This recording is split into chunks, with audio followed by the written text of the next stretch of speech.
శ్రీ పరశివ నీదు శృంగార తత్వంబు నీ మహీతలంబు నెచ్చుగాను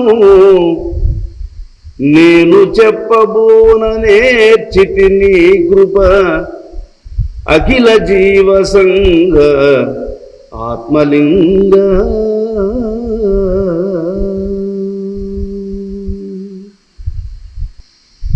సర్వలోక పూజ్యుడైనటువంటి జగన్నియామకుడగు జగద్గురువగు శ్రీ సచ్చిదానంద స్వరూపమునకు శిరస్సాష్టాంగ నమస్సుమాంజలి. ఇప్పుడు మనము ఆత్మలింగ శతకమును వినబోతూ ఉన్నాము. శతకములు అనేకములు కలవు.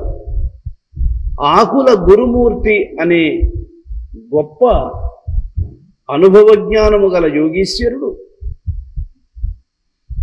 ఈశ్వర సాక్షాత్కారానుభూతిని పొందిన మహనీయుడు చెప్పినటువంటి గ్రంథం ఇది. ఆత్మలింగం అంటే ఏంది అంటే 21,600 సార్లు నిరంతరము నీ హృదయములో ఏది కదలుతూ ఉన్నదో దానికి అఖిల జీవ సంగ ఆత్మలింగ. అఖిల అన్ని ప్రాణుల యందు అది తన కర్తవ్యాన్ని నిర్వర్తిస్తూ ఉన్నది. చూడండి, ఒక్క మాటలో చెప్పారు మహాత్ములుగా అద్భుతమైనటువంటి యొక్క సత్యాన్ని. మొదట జగములేగ 3 రేకుల చెట్టు తుదను కొమ్మలైదు తూగులాడి కొమ్మలందు కోటి కాయలుగాచే అఖిల జీవ సంగాత్మలింగ. మొట్టమొదటలో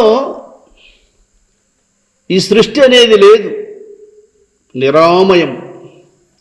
సూర్యుడు లేడు, చంద్రుడు లేడు, ఆకాశము లేదు, భూమి లేదు, నదీ సమూహములు లేవు, సముద్రాలు లేవు, పర్వతాలు లేవు, ఏమి లేవు. అట్లుంది ఒకప్పుడు ఇది.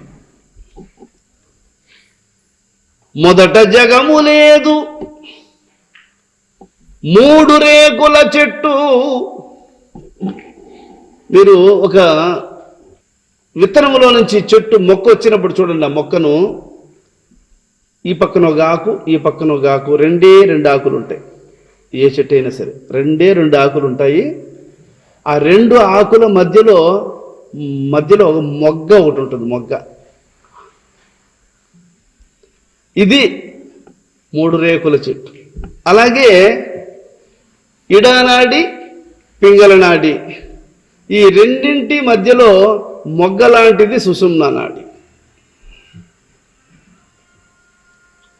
ఈ 3 ద్వారా వచ్చిందట సృష్టి.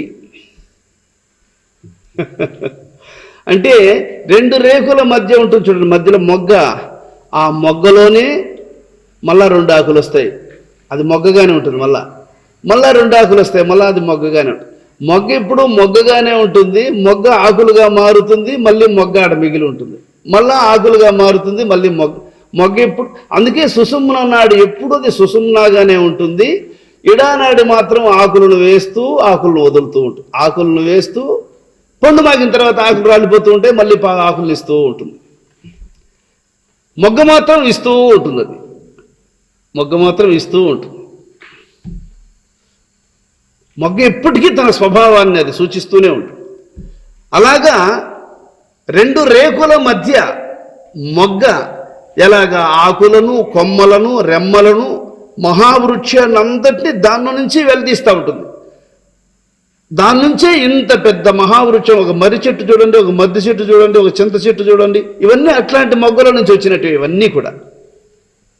అట్లాగా ఈ సృష్టి అనేటువంటిది ఈ ఇడ పింగళ సుషుమ్న ఈ 3 మధ్య నుంచే వెలువడింది సృష్టి. దీనికి కొమ్మలు 5, ఈ 5 కొమ్మలు పొడవుగా పెరిగి తూగాడుతూ ఉన్నాయని చెప్తాడు. వీటిని పంచమహాభూతములు అంటాడు. 5 కొమ్మలు గల మహావృక్షం ఇది. అందుకే మన చేతికి 5 వ్రేళ్ళు, పాదమునకు 5 వ్రేళ్ళు. అంటే ఇది సింపుల్. పంచమహాభూతముల చేత ఏర్పడింది శరీరము కనుక. ఇది ఒక్కొక్క కొమ్మకు 1,000,000 కాయలు కాసి ఉండదట. ఇప్పుడు మన తాత వల్ల మన నాయన వల్ల మనం, వాళ్ళ నాయన వల్ల కొమ్మల యందు 1,000,000 కాయలు గాచే. ఇప్పుడు కొంతమంది ఆశ్రమానికి వస్తూ ఉంటారు, నాయన నాతో చెప్తూ ఉంటారు, నాకు 6 మంది కొడుకులు, 6 మందికి ఒక్కొక్కరికి ఇద్దరు నాయన పిల్లలు అని చెప్తూ ఉంటారు. 6 12 మంది, 12 మంది పిల్లలు, మొదటోళ్ళు 6 మంది, 6 జతలు, వీళ్ళు 12 మంది, 24 మంది. మొదటోళ్ళు 2, అసలోళ్ళు విత్తనం వేసిన వాళ్ళు 2, 26 మంది. ఒకడు ఎన్ని పిల్లలు చేసినాడు చూసినావా? అది చెప్తున్నాడు ఇక్కడ. కొమ్మలందు 1,000,000 కాయలు గాచే అఖిల జీవ సంగాత్మలింగ. ఎంత చిత్రమదియు ఎట్లు సృజించెనో. అది ఇంతమందిని భగవంతుడు ఎట్ట సృజిస్తా ఉన్నాడు అంటే, పత్రమొకటి లేదు, ఫలము లేదు, వేరు లేదు, చూడ వేతలకి జాడ. ఒక పండు పండాలి అంటే దానికి చెట్టు ఉండాలి, కొమ్ము ఉండాలి, కొమ్మకు పువ్వు రావాలి, పువ్వుకు పిండి రావాలి. మరి ఈ చెట్టు ఇన్ని కాయలు కాస్తా ఉండదంటే దీనికి ఏడ కొమ్మ లేదు, రెమ్మ లేదు, ఆకు లేదు, పూత లేదు, పత్రం ఒకటి లేదు, ఫలము లేదు, ఆకు ఒకటి కూడా లేదు, పువ్వు ఏడలేదు, పిందెలు ఏడలేవు, కాయలు ఏమి ఈ పాటికి కాసేసి ఉండదు. ఇది ఎన్ని కాయలే కదా, ఇన్ని కాయలు. అది ఆకులేని చెట్టు నుంచి, కొమ్మలు లేని చెట్టు నుంచి వచ్చేసినా చూడరా ఇన్ని కాయలు కాసేసి. ఇది వేత్తలకి జాడ, బ్రహ్మవేత్తలైన వాళ్ళకి దోవ తెలుస్తుంది, కానీ దీని రహస్యము అన్యులకు తెలియదు అంటాడు. ప్రణవమందు 5 ప్రాణాక్షకాల్బుట్టి జవములాయనయ్య జతనముగను. అదియు జీవమాయ మాదిపై శివమాయ అఖిల జీవ సంగాత్మలింగ. ఓం అంటే ప్రణవము, ఓం అంటే మంత్రము, తారక మహామంత్రము అని అర్థం. ఈ తారక మహామంత్రమునందు 5 ప్రాణములు ఉన్నాయంటాడు. ఈ 5 తత్వాలను మహర్షులు మాత్రం గుర్తిస్తున్నారు. ఆకాశతత్వము అది ఆత్మయందే ఆకాశత్వ స్వభావాన్ని సూచిస్తూ నడుస్తూ ఉంటుంది. వాయుతత్వము అనేది ఆ హంసయే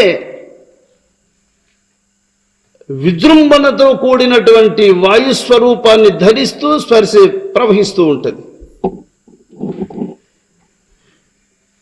అదే హంస ఎందే అగ్నితత్వము అనేది ఉష్ణోగ్రతను పెంచి తన స్వభావాన్ని సూచిస్తూ నడుస్తూ ఉంటుంది. జలతత్వం అనేది తన చల్లదనాన్ని ప్రదర్శిస్తూ సంచరిస్తూ ఉంటుంది, అదే హంస ఎందే. పృథ్వీతత్వము అనేది ఔషధ శక్తులన్నిటినీ ఆ పరిమళ దృష్టితో అది ఈ హంస ఎందే కలిసి చరిస్తూ ఉంటుంది. ఇది యోగి అయినటువంటి వాడు మాత్రమే ఈ ప్రణవ బ్రహ్మమునందు గల పంచాక్షరాలను, పంచశక్తులను గుర్తించగలుగుతాడు. ఆ ప్రణవమునందు ప్రాణాక్షరాలు బుట్టి జవములాయనయ్య జతనముగను, అది జీవమాయే, ఆపై శివమాయే అంటాడు. ఈ 5ంటిని గుర్తిస్తే శివుడవుతాడు, ఈ 5ంటిని గుర్తించకపోతే జీవుడవుతాడు అంటాడు. మాయ తెలియరాదు, మాయ మూలము లేదు, మాయ వాయు రూప మాయ మమత, మమత తోడబుట్టు మహదహంకారంబు అఖిల జీవ సంగాత్మలింగ. మాయ అంటే ఏమీ లేదు అని అర్థం. నువ్వు గుర్తుపట్టలేకుండా ఉంది మాయ. అందువల్ల ఇక్కడ మాయ వాయురూప. మాయ ఏ రూపములో ఉంది అంటే గాలి రూపములో ఉందిరో అన్నాడు. ఆ గాలి ఏమవుతోంది? మమతలను కల్పిస్తూ ఉంది, ఆలోచనలను ప్రదర్శిస్తూ ఉంది గాలి. మీరు చూడండి, పొగ రాస్తూ ఉంటుంది పొయ్యిలో. అప్పుడు మనం ఊపినాం అనుకోండి, ఆ నిప్పుల మీద గాలిని ప్రవేశపెట్టినట్లయితే గాలి యొక్క స్పర్శకు ఉష్ణోగ్రత రెట్టింపు విజృంభించి వెంటనే అగ్నిగా మారుతుంది, రగులుకునేస్తుంది, మండుకునేస్తుంది. చూసావా? ఇప్పుడు గాలి ఏమైంది? అగ్ని అయిందా లేదా?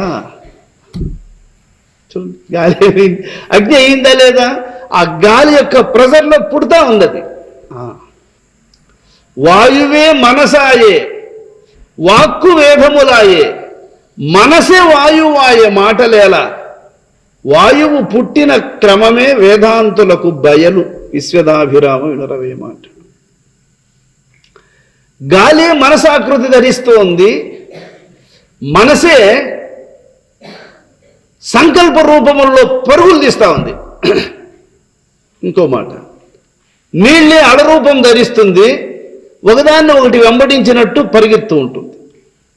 ఎక్కడో కొన్ని మైళ్ళ దూరంలో ఏర్పడినటువంటి అల ఒడ్డు దాకా పరిగెత్తా వచ్చి ఒడ్డును కొడుతుంది. చూడండి, నీళ్ళే నీళ్ళ మీద పరిగెత్తుంది. నీళ్ళే అలయ్యి నీళ్ళ మీద పరిగెత్తూ ఉంటుంది. ఒకదాన్ని ఒకటి తరుముకుంటూ వచ్చినట్టు కనపడుతుంది. మనకు కనపడదేముంది, తరుముతూ వస్తుంది. అదేవిధంగానే మాయ అనేది వాయు రూపములో ఉంది. ఆ వాయువే మనసు రూపం ధరిస్తూ ఉంది. ఆ మనసే మమకారం అనేది ఏర్పరుస్తూ ఉంది. మమకారముతో పుడుతూ ఉంది అహంకారము, అహంకారంతో పుడుతూ ఉంది శరీరం. 5 మాయకు దొరతనంబు వచ్చే దురితమెచ్చే, భ్రాంతి అంతమాయే బ్రహ్మాండమెంతాయే, అఖిల జీవ సంగ ఆత్మలింగ.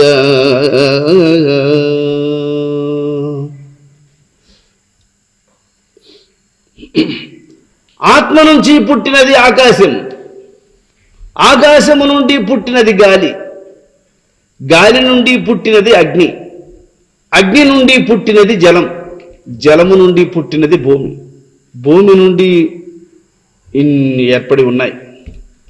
ఇవి 5 పంచమహాభూతములు అంటారు. మహాభూతములు అంటే మిగతా వాటికన్నిటికీ ఇవి ఆధారమైనవి కాబట్టి వీటికి మహాభూతములు అంటారు.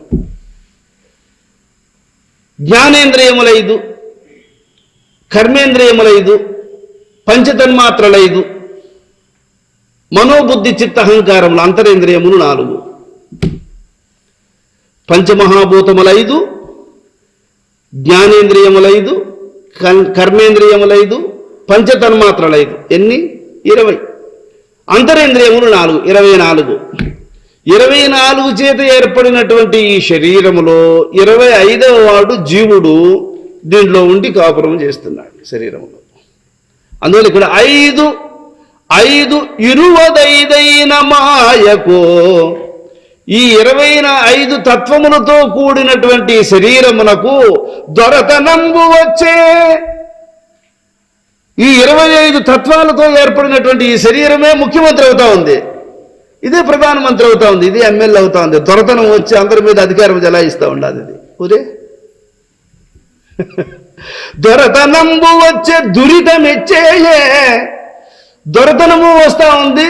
దొరతనము వచ్చిన వాడు పాపాలు కూడా దండిగానే చేస్తూ ఉంటాడు. భ్రాంతి అంతమాయే బ్రహ్మాండమెంతాయే. ఈ బ్రహ్మాండం అంతా ఇంత అయింది, ఇంతలోనే ఇంత అయిందబ్బా ఇది. ఒక్క చైతన్యము నుండి ఏర్పడిన గాలి, ఆకాశము, గాలి, అగ్ని, నీరు, భూమి 5 కలిసి ఇంత అయినాయా? ఇది శరీరం అయింది.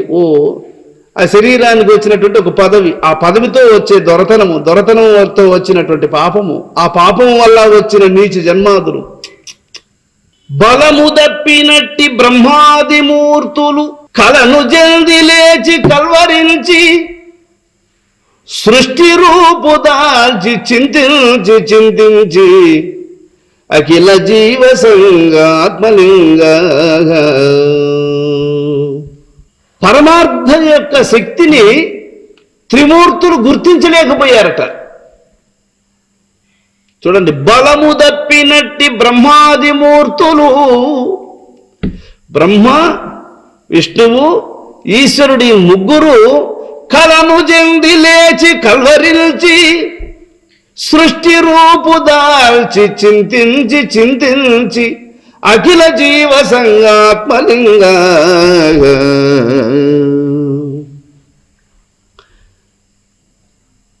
బ్రహ్మదేవుడు గాని విష్ణువు గాని ఈశ్వరుడు గాని వీళ్ళు స్వప్నం వచ్చిన వాడు తిరిగి లేచి మేలుకొని తర్వాత దాన్ని ఒకసారి గుర్తు చేసుకుంటే, రాత్రి ఏదో మంచి స్వప్నం వచ్చిందిరా, గుర్తు రాలా, కొంతసేపు గుర్తు చేసుకొని మళ్ళీ చెప్తా అని అంటాడు. కానీ మళ్ళీ గుర్తు వచ్చింది ఏంది వానికి అని అంటే, ఒక దొంగోడు దొంగతనానికి పోయితే కుక్క ఒకటి చూచిందట. కుక్క ఒకటి చూసి వీడెవడో ఇంత రాత్రిలో వచ్చాడు అంటే వీడు దొంగేనన్నది గుర్తించి మురిగింది. ఒరే కుక్క చూసేసిందిరా, ఇంకా ఇంటి యజమాని లేస్తాడు, నన్ను బంధిస్తాడు ఇంకా అని చెప్పి వాడు భయపడి పారిపోయాడు. పారిపోయిన తర్వాత ఈ కుక్క ఏం చేసిందంటే, ఇంకా వచ్చిన వాడు వెళ్ళిపోయాడు, అనవసరంగా మొరగడం ఎందుకని ఇది గమ్మున పడుకునేసింది కుక్క. ఈ మురిగిన కుక్క యొక్క శబ్దము విని మిగతా ఊరు కుక్కలన్నీ లేచి ఇవన్నీ మురిగే పని పట్టాయి. కొంతసేపు మురిగి ఎందుకు మరుగుతున్నాం మనం అనేది అర్థం కాక ఏడ్సే పని పట్టాయట ఇవన్నీ.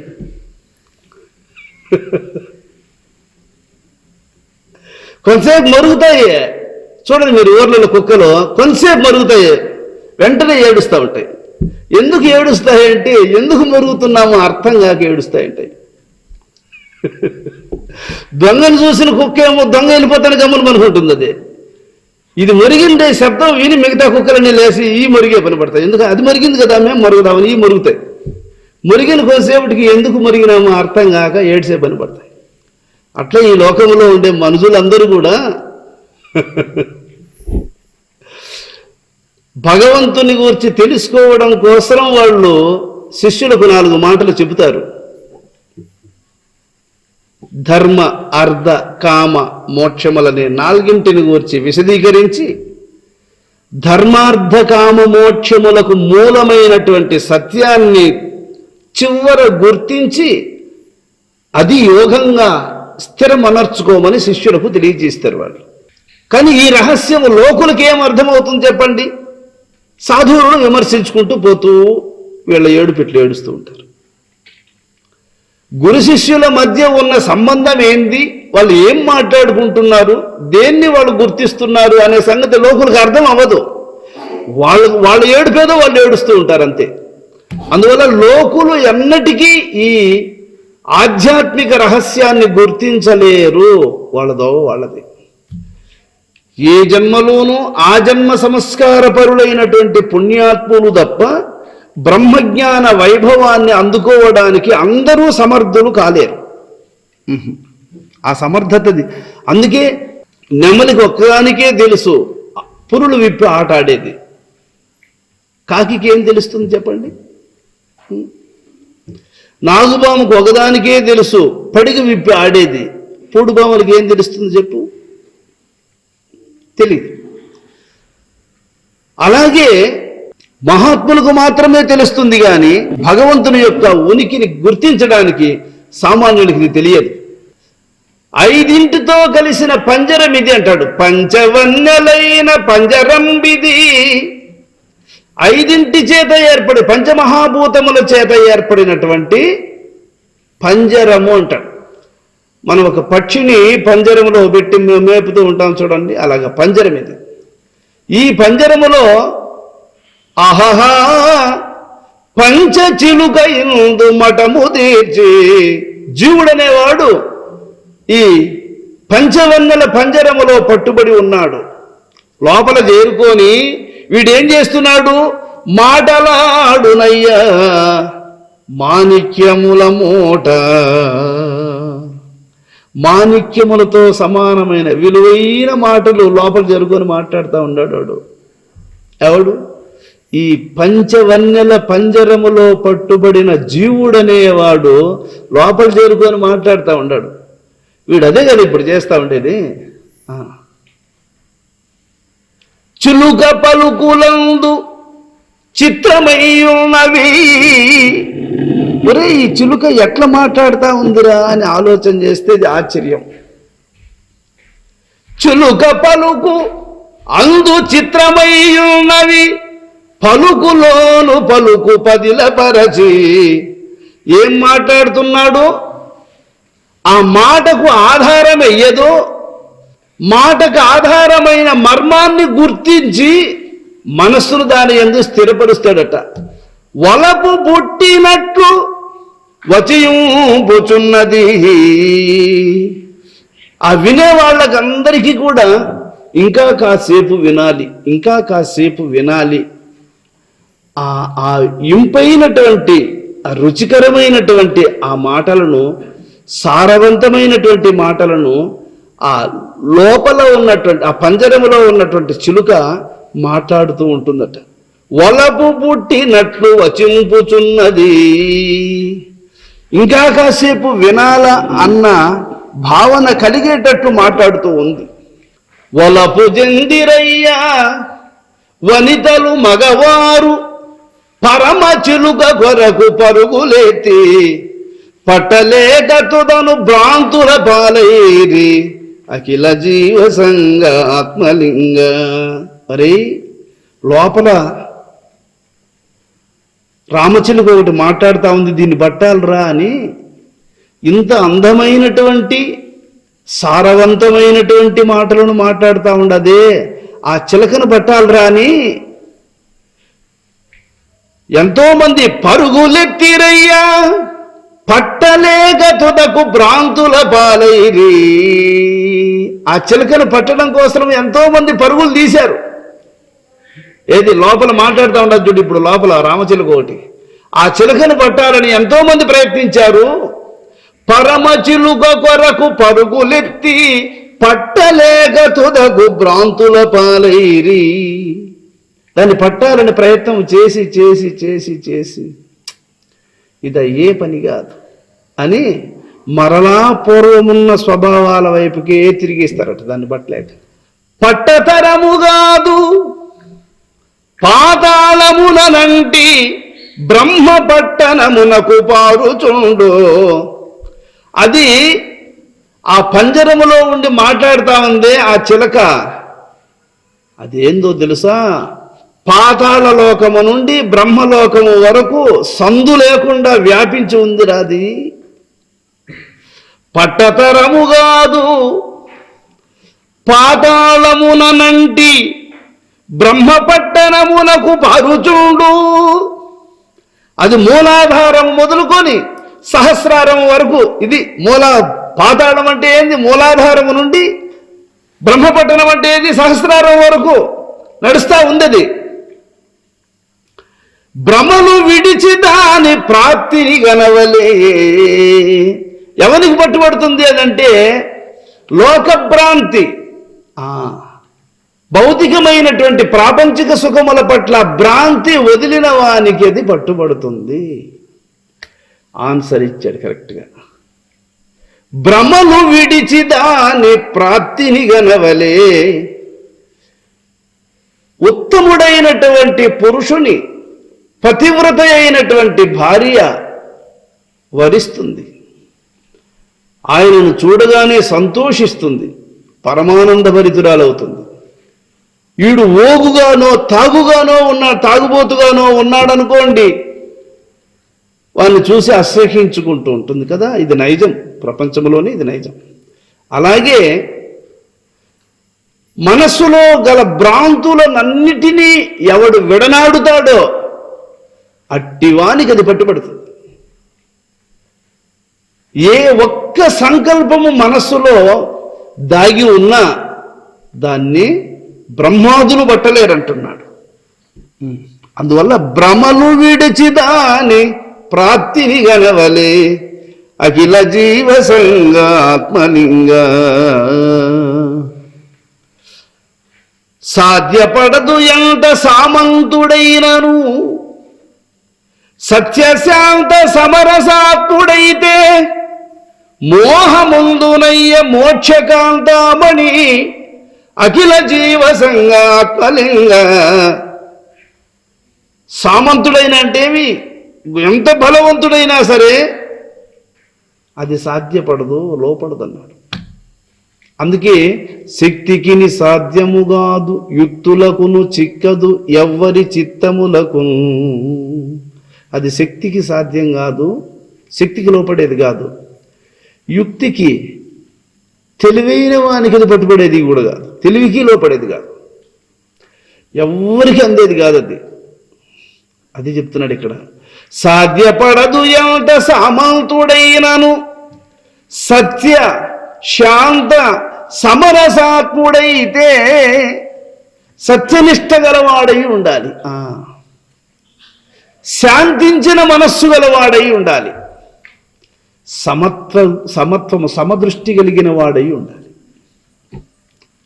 అట్టి వాడై ఉన్నట్లయితే మోహముందునయ్య మోక్షకాంతమణి అటువంటి వాణ్ణి ప్రేమించి వరిస్తుంది ఆ మోక్ష లక్ష్మి. శాంతమతిని పూని శాదస్తములు మాని చింతదీర గురుని సేవ చేసి పంతగిల్చి ముక్తి పణతిని గనవలే అఖిల జీవ సంగాత్మలింగ.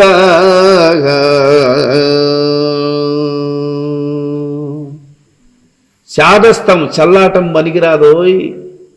శాంతమతిని పూని ప్రశాంతమైన మనస్సు గలవాడై కావాలి. ప్రశాంతత కల మనస్సు ఊరకే వస్తుందా? ఎంత కష్టపడి అహోరాత్రములు దాని కొరకై పోరాడి పోరాడి పోరాడి పరితపించిన పుణ్యపురుషులకు అది లభిస్తుంది.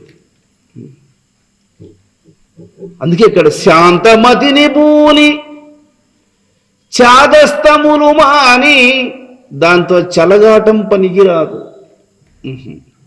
సరసములాడద్దు, దాంతో భద్రం జాగ్రత్తగా ఉండు. చింతతీర గురుని సేవ చేసి,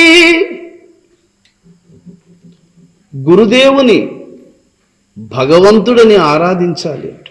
పంతగించి ముక్తి పణతిని గనవలే, ఒక పట్టు పట్టాలంటాడు. ఆ పట్టు ఎలాంటిదై ఉండాలి అంటే పరమార్థ దర్శనము కలిగే అంతవరకు విడువరానిది అయి ఉండాలి. అందువల్ల ఇక్కడ పంతగించి ముక్తి పణతిని గనవలే అఖిల జీవ సంగాత్మలింగ.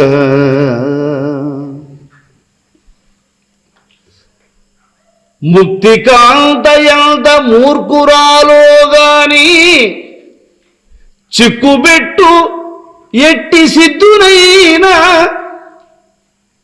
చిక్కదయ్యా అల్ప చీకాగుమతులకు అఖిల జీవ సంగాత్మలింగ.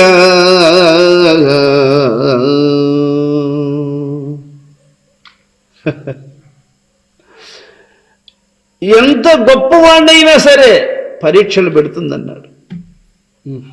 పరీక్షలు పెట్టి పెట్టి పెట్టి ఆమెకు ఎక్కడెక్కడ ఏ సబ్జెక్టులో ఆమెకు డౌట్ వస్తుందో అక్కడంతా పరీక్ష పెట్టి ఆ సెలెక్ట్ అయిన తరువాత వాన్ని చేర్చుకుంటుంది. కానీ ఆమెకు ఎక్కడైనా డౌట్లు వచ్చాయి అంటే అక్కడ టెస్టింగ్ పెట్టి తీరుతుంది. అందువల్ల అక్కడ ముక్తికాంత ఎంత మూర్ఖురాలో గాని చిక్కుబెట్టు నెట్టి సిద్ధునైనా చిక్కదయ్య అల్ప చీగాగుమతులకు అల్ప బుద్ధి గలవానికి, చిన్న చిన్న విషయాలను కూడా పట్టించుకునేటువంటి వానికి ఈయనకి అందదంటాడు. తామసంబు విడక తత్వంబుగనరాదు, రాజసంబు విడక రాదు ముక్తి, సాత్వికంబు మోక్ష సాధనమయ్యుండు అఖిల జీవ సంగాత్మలింగ.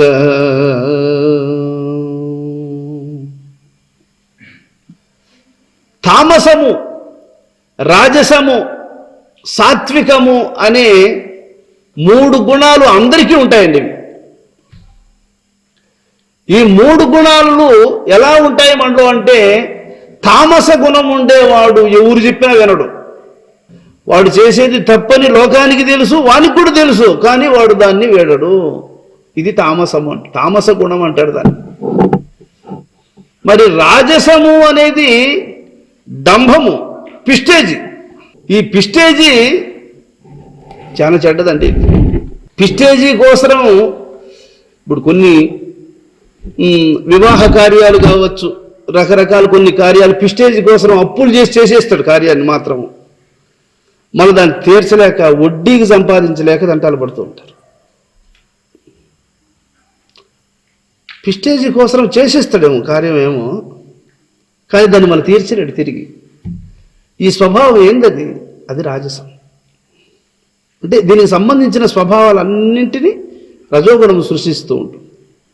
కానీ సాత్విక గుణము అనేది భగవంతుడు మెచ్చుకుంటే చాలు, ఆయన సంతోషించేటట్లు చెయ్యాలి. మనం ఒక కార్యం చేస్తే లోకులు మెచ్చుకునే దానికోసం కాదు మనం చేయాల్సింది, భగవంతుడు సంతోషించే కోసం చెయ్యాలి అన్న భక్తితో చేస్తాడండి ఏ కార్యం చేసినా. ఆ భక్తితో చేసేది స్వల్పమైనా కానీ అది కొండంత ఫలితం, గోరంత అయినా కానీ కొండంత ఫలితాన్ని ఇస్తుంది భక్తితో చేసే కార్యాలు ఏవైనా.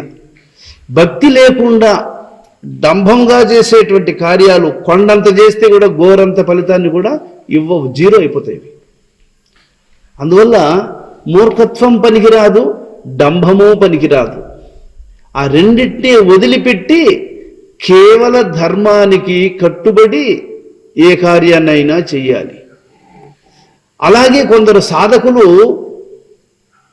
ఎవరైనా చూసేటప్పుడు చక్కగా నీలుక్కొని కూర్చొని ఉంటారు, మరి ఎవ్వరు లేనప్పుడు పడుకొని దొల్లుతూ ఉంటాడు. వీడు డాంభికుడు, రాజసిక సాధకుడు అని చెప్పచ్చు. ఇట్లాంటి సాధనలు నిన్ను ఉద్ధరించవు. సాధన ఎప్పుడూ రహస్యంగా సాగాలి, సాధన రహస్యంగానే చెయ్యాలి. సాధనలో గల అనుభూతులు ముచ్చటించరాదు, అంటే ఇతరులతో చెప్పుకొనరాదు. సాధనలో సాధకునికి అనేక అనుభూతులు ఏర్పడుతూ ఉంటాయి, కోకొల్లలు. ఈ అనుభూతులన్నీ దాచుకుంటూ రావాలి. ఎంత హృదయపేటిక యందు వాటిని భద్రపరుచుకుంటాడో అంత అత్యధికమైనటువంటి అనుభూతులను అతడు పొందుతూ వస్తూ ఉంటాడు. కొందరు సాధకులు ప్రణవనాదం అట్లా వినబడకనే నిద్ర లేస్తే ఇంకా కనబడిన వాళ్ళతో అందరితో చెప్పుకుంటూ ఉంటాడు ఆ నాదధ్వనిని కోర్చి. కొన్ని అద్భుతమైనటువంటి యొక్క చిత్కళా దర్శనాలను పొందుతాడు, దానిని చెప్పుకుంటూ ఉంటాడు. తోటి సాధకులతో చెప్పుకుంటూ ఉంటాడు. అబ్బో వీడు ఎంత గొప్ప సాధన సంపద పొందాడు రా వీడని వాళ్ళు మెచ్చుకోవాలనే ఉద్దేశంతో చెప్పుకుంటూ ఉంటాడు. దానివల్ల ఈయన కొరిగింది ఏముంది చెప్పండి, వాళ్ళకు వచ్చింది ఏముంది? ఇటువంటి వాళ్లకు ఈ విద్య పట్టుబడదు. అందువల్ల బ్రహ్మజ్ఞానానుభవాలన్నింటినీ కూడా అత్యంత రహస్యంగా దాచుకోవాలి.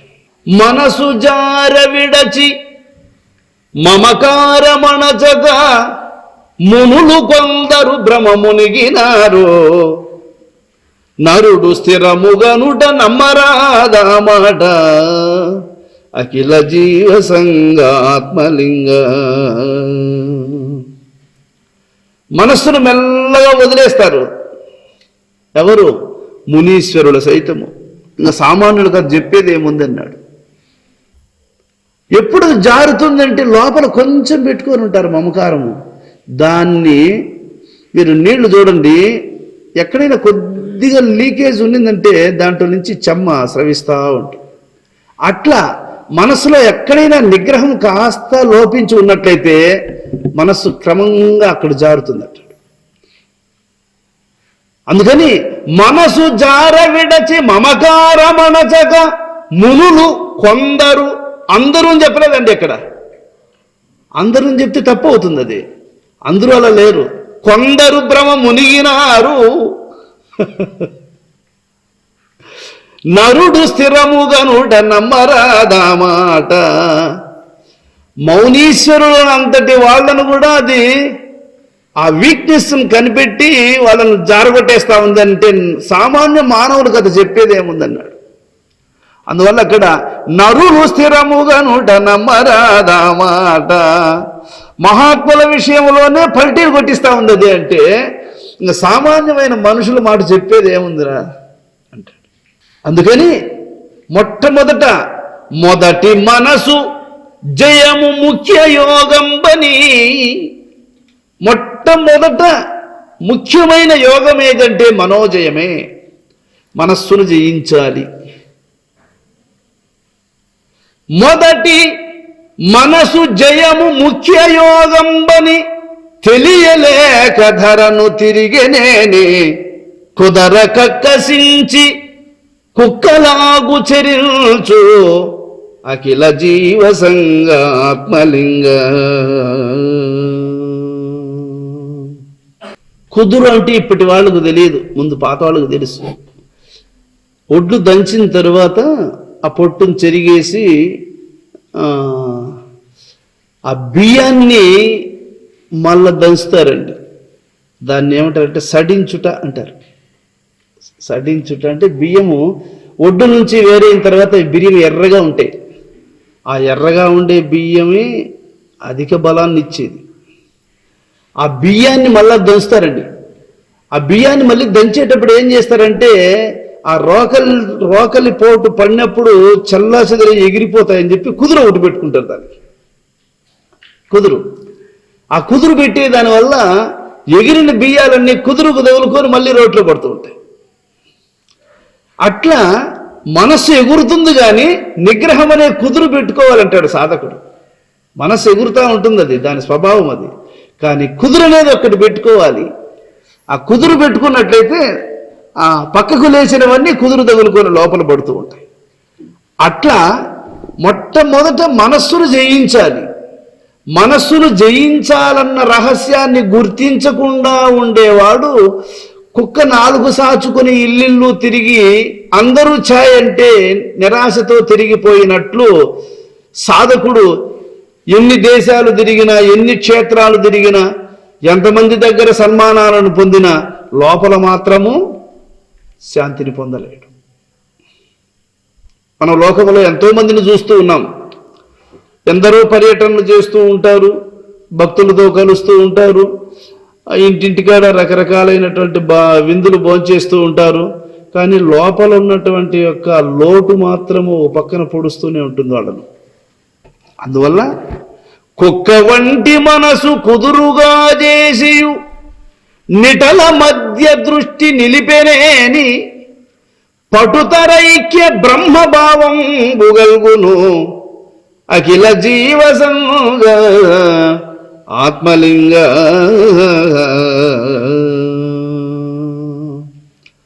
మనసు కుక్కలాంటిదే, కానీ దాని కడుపు నిండా కూడు పెట్టేస్తే మళ్ళీ ఇల్లు ఎందుకు తిరుగుతుంది చెప్పదే. దాన్ని కూడు పెట్టకుండా పోయినప్పుడే అది కుండలు దోసే పని పడుతుంది, ఇల్లు తిరిగే పని పడుతుంది. అది దాన్ని కడుపు నిండా కూడు పెట్టేసావంటే మళ్ళీ అది తిరగాల్సిన అవసరం లేదు, దానికి ఇల్లు కాసుకొని అడబడి ఉంటుంది.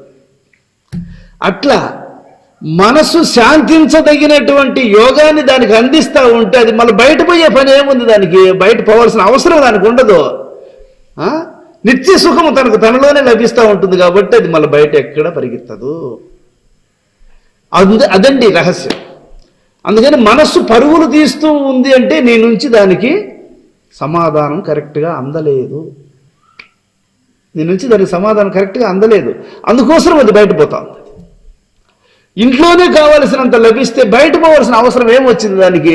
ఇంట్లో లభించలేదు కాబట్టి బయటపోతా ఉంది అది. ఎంత తప్పు చేస్తున్నాము చూడండి. కుక్కను సాకలేకుండా ఉన్నామే మనం, ఇంకా మిగతా వాళ్ళందరినీ ఏం పోషిస్తాం మనం? నిటల మధ్య దృష్టి నిలిపేనే అని, నిటలం అంటేవి భ్రూమధ్యం, భ్రూమధ్యములో దృష్టిని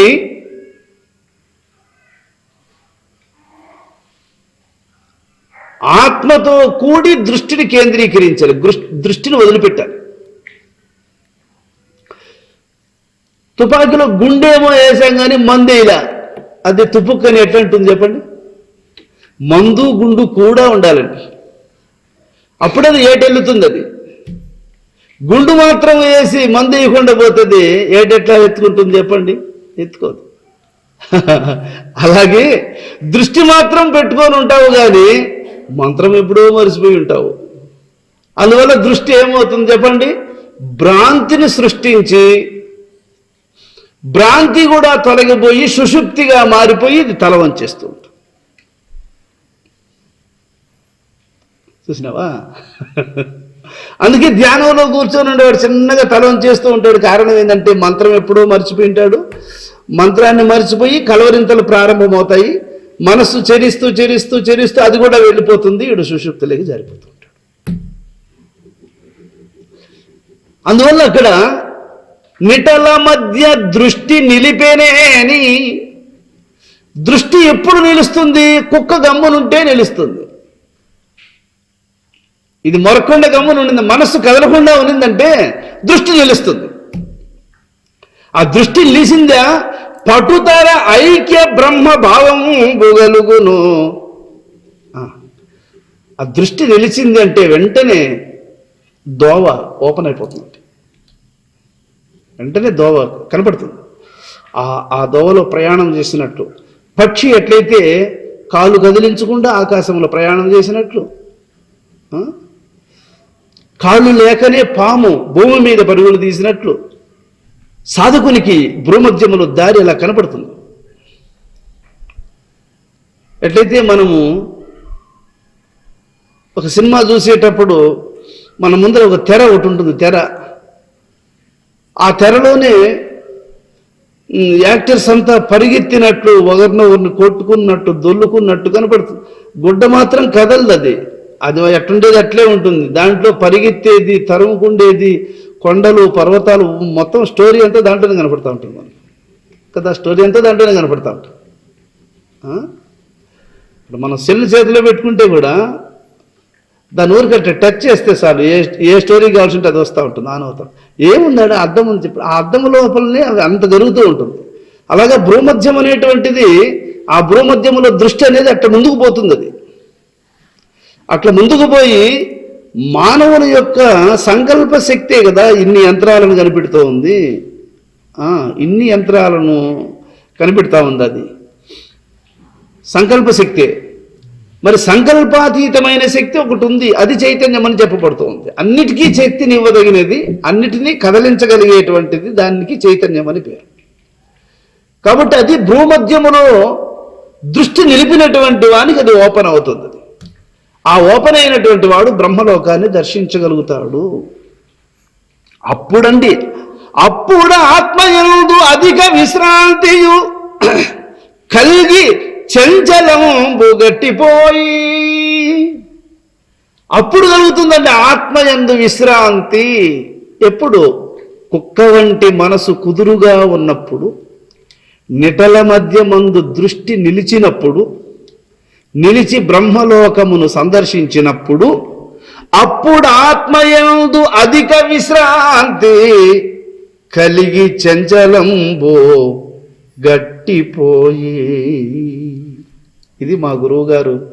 నేను ఒకసారి ఇంకా ఇంటికి పోను తండ్రి, నేను ఇంకా ఆశ్రమంలోనే ఉండిపోతాను అని నేను గట్టి పట్టుబట్టి ఆశ్రమం స్వామి దగ్గరనే ఉండిపోతే అప్పుడు అన్నాడు, నాయనా విశ్రాంతి సమయం వెనుకుంది నాయనా, పీరా అన్నాడు. ఎడొచ్చింది ఆ పాయింట్.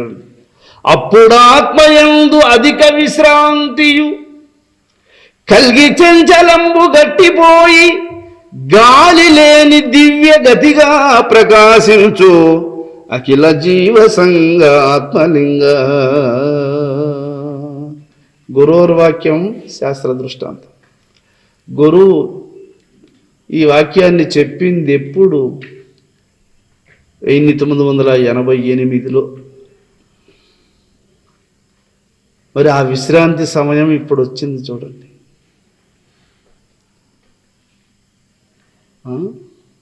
ఆశ్రమంలోనే ఉండాలని వచ్చావు నాయన, ఆశ్రమంలోనే ఉండే రోజులు ఉన్నాయి నాయన వెనుక. విశ్రాంతి కావాలని వచ్చావు నాయన, విశ్రాంతి సమయం వెనుకుందిరా. గురువు ఒక్క వాక్యము అది వరం, అది వరాల మూటలు. అందుకే వాళ్ళ నాలుక మీద ఉంది మన జీవితం. వాళ్ళ నాలుక అది వరాలను అనుగ్రహిస్తుంది. అందుకే వాళ్ళ సంకల్పము కల్పవృక్షము వంటిది. మన విషయంలో వాళ్ళు సంతోషించారా, మనం దినదినాభివృద్ధిని పొందుతాం. మన విషయంలో వాళ్ళు కాస్త వెగటుపడినారా, క్షీణించిపోతూ వస్తుంది మన దశ. అందువల్ల మహాత్ములు ఎక్కడా నొప్పిపడేటట్లు మనం మెలక్కూడదు. వాళ్ళు సంతోషించే రీతిలో ప్రవర్తించడం ఉత్తమ శిష్యుని యొక్క లక్ష్యం. విశ్రాంతి అనే పదాన్ని ఇప్పుడు చెప్పాడు చూడండి. కాబట్టి అప్పుడు ఆత్మయందు అధిక విశ్రాంతి కలిగి చంచలంబు గట్టిపోయి. చాంచల్యం అనేది అక్కడికి అణిగిపోతుందట. చాంచల్యం అణిగిన వాని స్థితి ఎలా ఉంటుందంటే గాలి లేని దివ్య గతిగా ప్రకాశించు అఖిల జీవ సంగాత్మలింగ. జై జానకీ రమణ గోవింద, జై ప్రహ్లాద వరద గోవింద, జై ఆంజనేయ వరద గోవింద. శ్రీ శ్రీ సద్గురు స్వామి పాదార విందములకు, శ్రీ శ్రీ సద్గురు స్వామి పాదార విందములకు.